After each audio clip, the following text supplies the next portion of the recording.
Maswerteng araw po, Lotto players. Narito na po ang resulta ng 2D Lotto at 3D Lotto para sa araw na to, April 4, 2025, 5 PM result. Kaya't kunin nyo na po ang inyong mga tickets. Narito na po ang resulta. Ang mga numerong nanalo sa 2D Lotto ngayong araw na to, April 4, 2025, 5 PM result.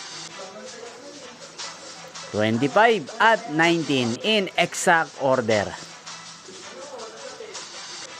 At para naman po sa 3D Lotto, 5 PM result, April 4, 2025, 1, 1 at 5 in exact order.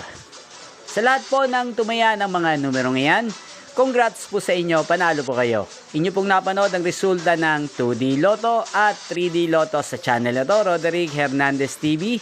Magkita-kita pong muli tayo mamayang alas 9 ng gabi dito po sa channel na to. Thank you for watching.